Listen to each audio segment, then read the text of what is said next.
Bismillahirrahmanirrahim.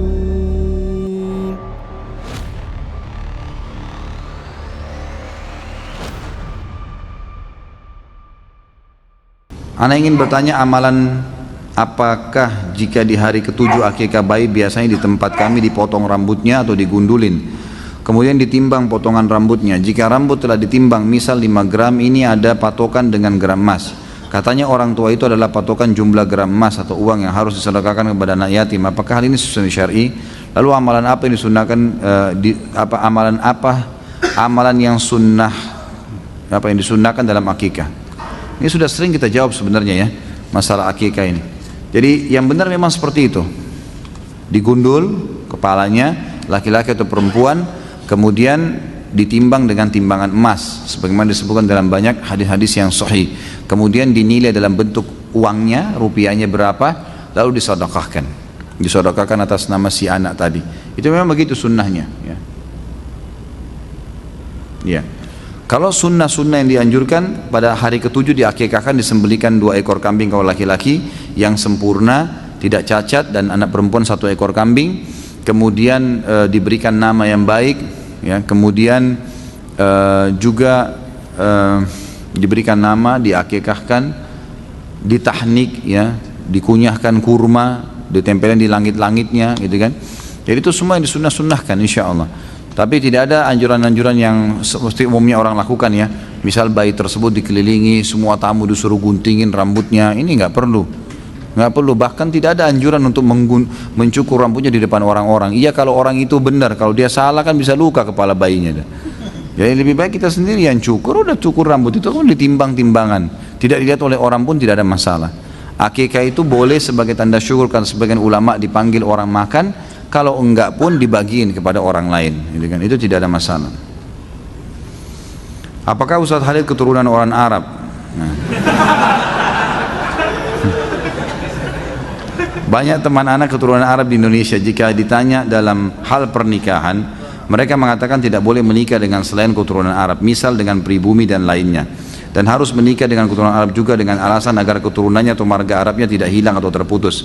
Apakah benar demikian adatnya? Jika demikian, anak orang pribumi tidak mungkin mendapatkan kesempatan mendapatkan orang keturunan Arab. Ini orang baru ikut pengajian apa?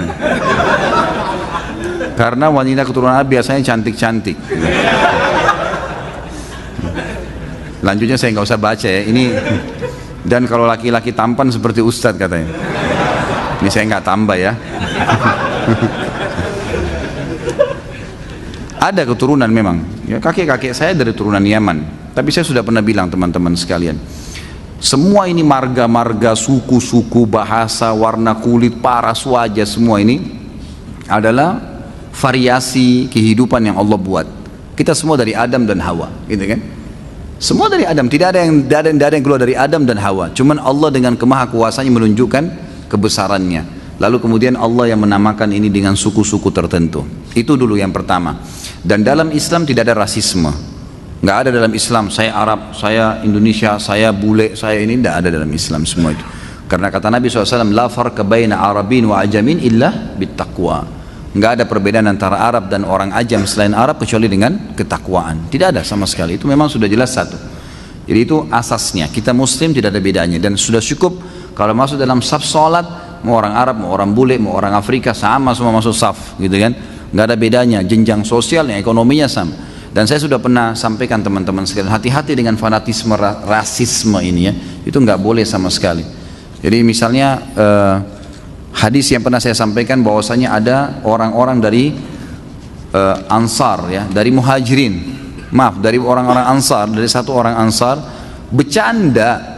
Ini sama-sama turunan Arab dari sahabat Nabi di Madinah waktu Nabi SAW masih hidup. Orang Ansar ini keluar dari masjid habis sholat asar, lalu bercanda sama teman-temannya semua, ada Muhajir, ada orang Ansar. Dia bilang, hai orang-orang Ansar, kesini yuk kumpul-kumpul. Muhajirin gak boleh ikut ya. Kalau kita mungkin, ini orang Betawi ngumpul sini, sana orang Jawa gak boleh ikut. Misal contoh, bercanda. Nah orang-orang Muhajir ini juga dengar teman-temannya orang Ansar bercanda, dia juga bercanda. Ayo Muhajir kesini yuk, Ansar gak boleh ikut-ikut ya, gitu.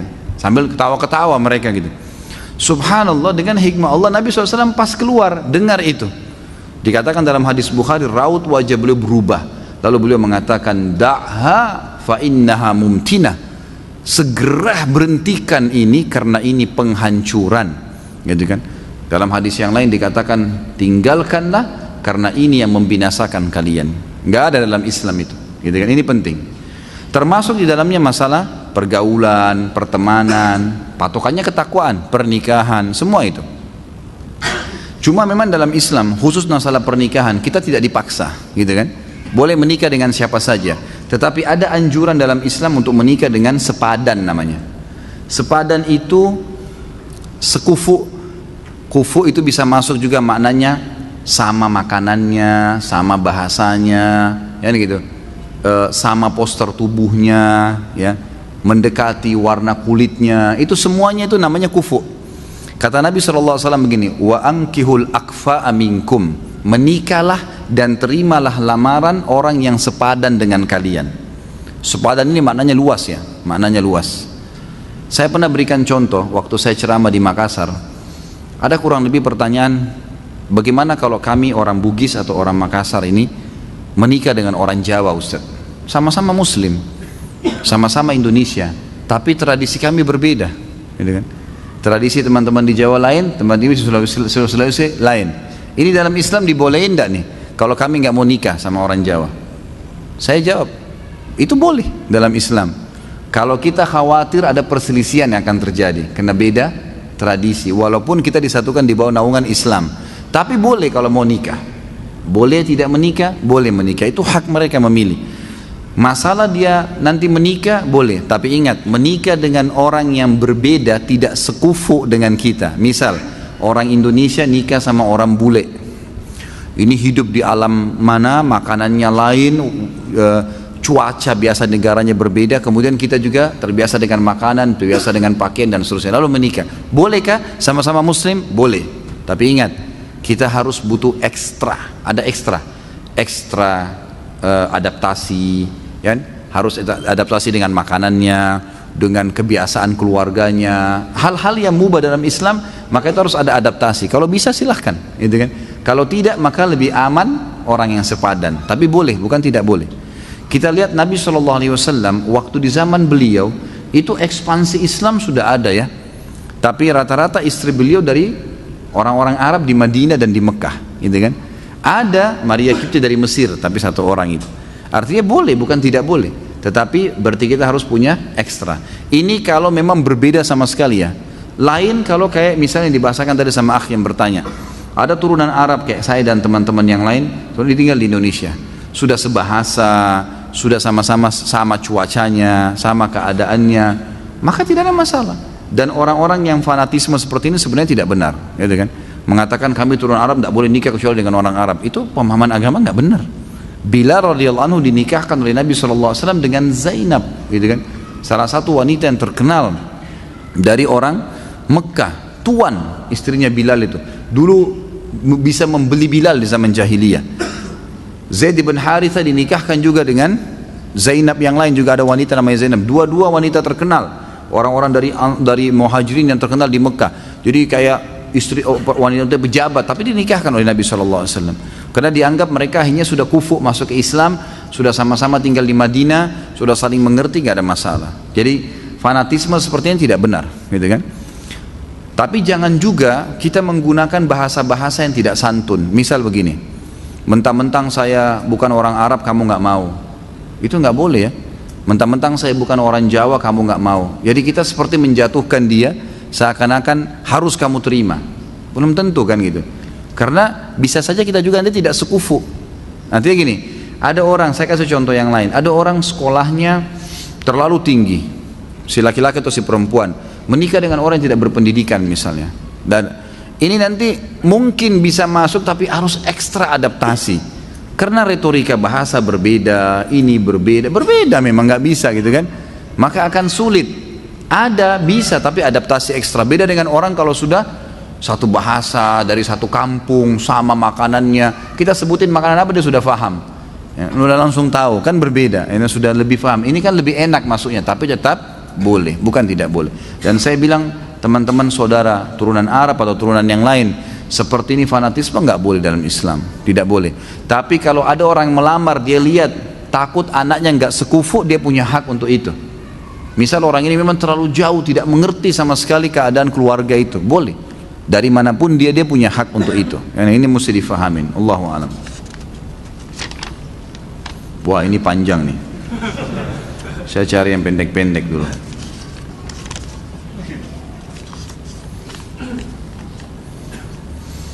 Ustaz, istri saya seorang wanita yang berkecukupan sehingga segala kebutuhannya mampu ia penuhi sendiri tanpa harus meminta lagi, apalagi menuntut nafkah dari saya. Maksud saya di sini nafkah harta dan kebutuhan lahiriah.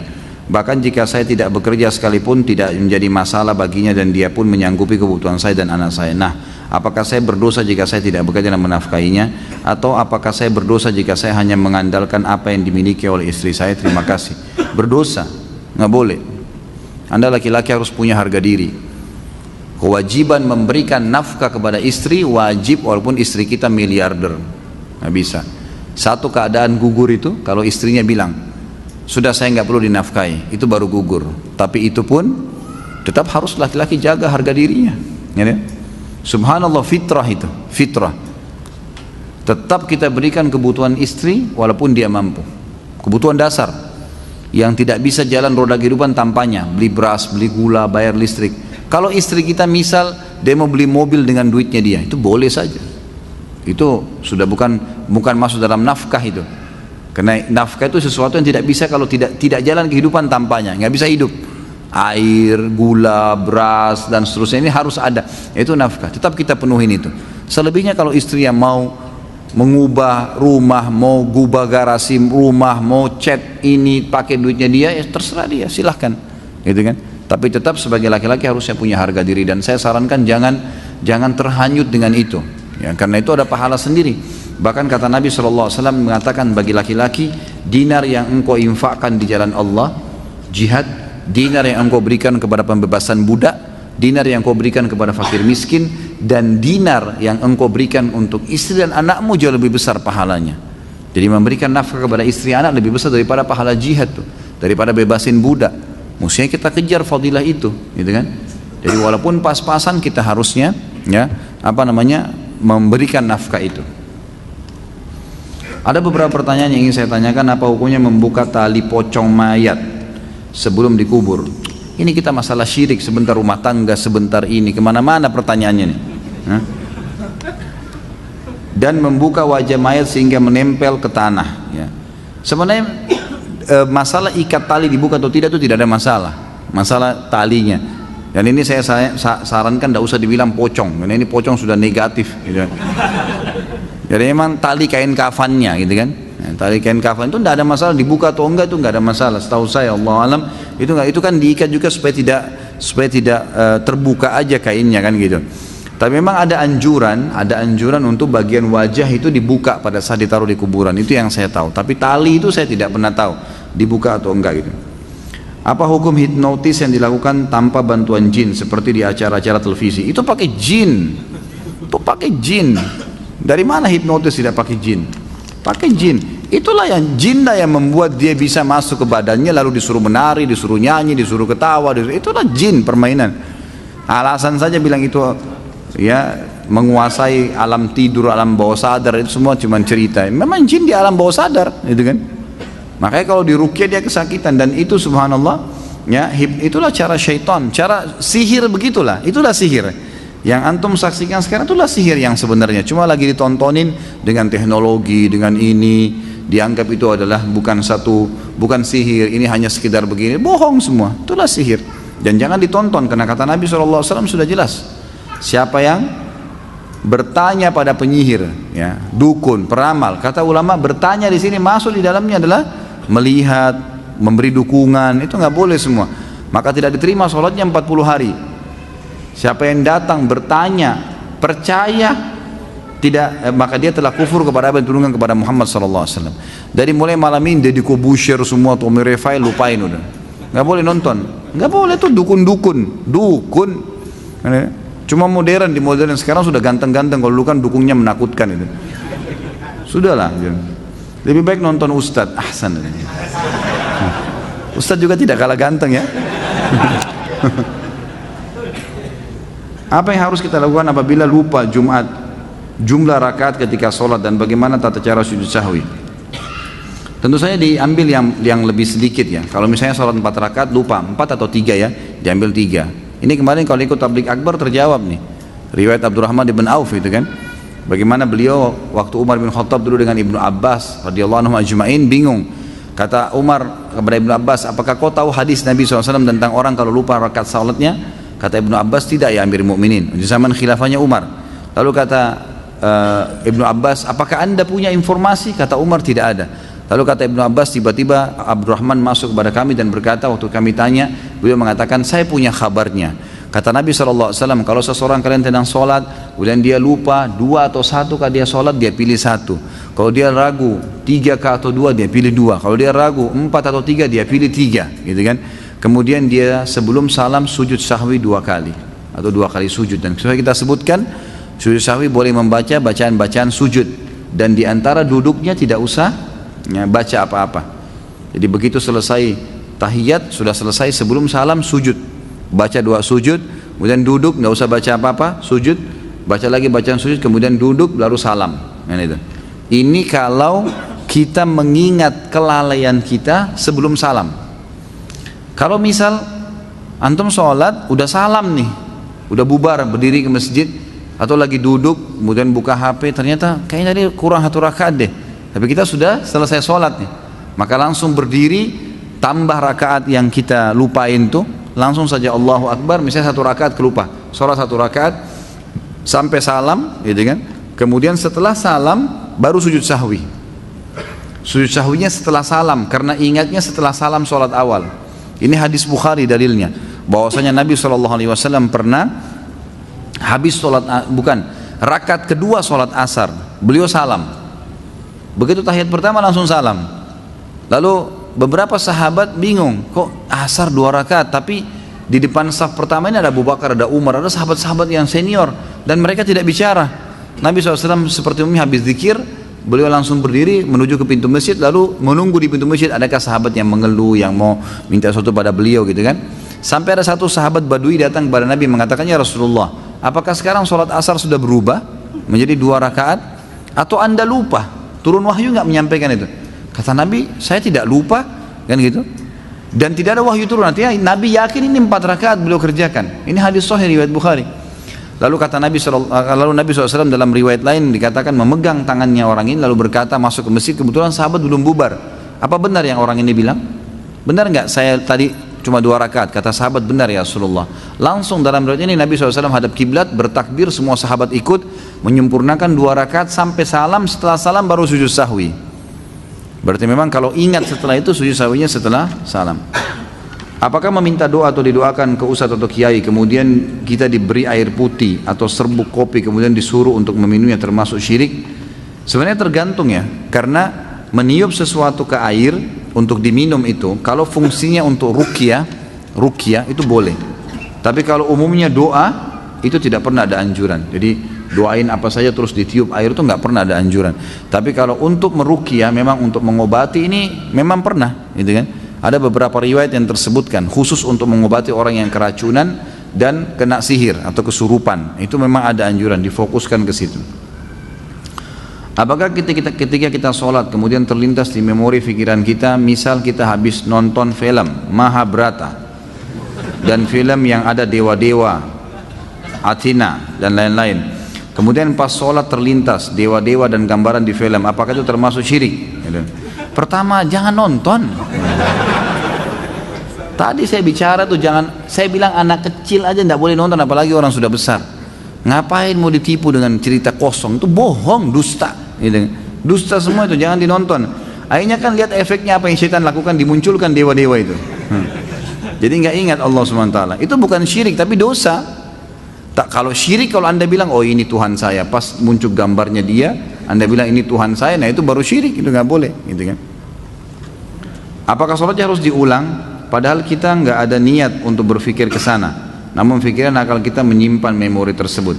Ya tentu saja tidak diulang, nah, kecuali kalau memang kita sudah sampai hal-hal yang membatalkan sholat, seperti misal syirik itu ya, menganggapnya oh ini berarti ini Tuhan saya nih, kita iakan terbawa dalam pikiran, itu baru. Karena tidak boleh mengulangi sholat tanpa ada udzur syar'i. Udzur syar'i itu batal wudunya, belum masuk waktu baru ketahuan, salah menghadap kiblat, nah itu mungkin. Adakah tuntunannya mengadakan pengajian sebelum acara akad nikah dan resepsi? Setahu saya ada. Nabi SAW kadang-kadang kalau ada sahabat yang mau menikah, beliau menyampaikan beberapa wasiatnya. Jadi boleh saja itu. Ya. Bagaimana dengan dosa memfitnah orang lain berbuat syirik besar? Apakah otomatis membuat si pemfitnah ini keluar dari Islam? Tentu saja tidak. Ya, tidak. Dia berdosa kena fitnah. Nanti kita bahas di dosa fitnah itu. Dia berdosa dan dia harus minta maafin dosa kepada manusia. Kalau orang itu tidak berbuat, dia harus minta maaf dan dia harus luruskan tuh isu yang sudah tersebar. Kalau enggak maka dia tetap berdosa. Ini dosa besar, nggak boleh. Dia tidak dikatakan keluar dari Islam. Mohon tips mengajarkan anak saya yang berusia 3 tahun tentang tauhid. Selalu tanamkan kalau ini yang ciptakan Allah. Selalu kalau ada apa-apa dia sakit, insya Allah sembuh. Selalu Allah kita sebutkan. Itu tips yang paling luar biasa. Dibiasakan, gitu kan. Saya biasa kalau anak-anak saya bahasakan, nah ingat ya, anak-anak saya perempuan saya katakan ingat. Ya kalau yang perempuan saya bilang begitu, ingat Allah perintahkan kalian pakai jilbab. Ya, Allah itu Tuhan kita yang menciptakan langit dan bumi, bukan karena abadi, tapi harus pakai jilbab karena Allah yang perintahkan. Saya gitu kan, harus. Kalau tidak nanti Allah hukum. Ternyata anak-anak ini beda dengan orang dewasa ya.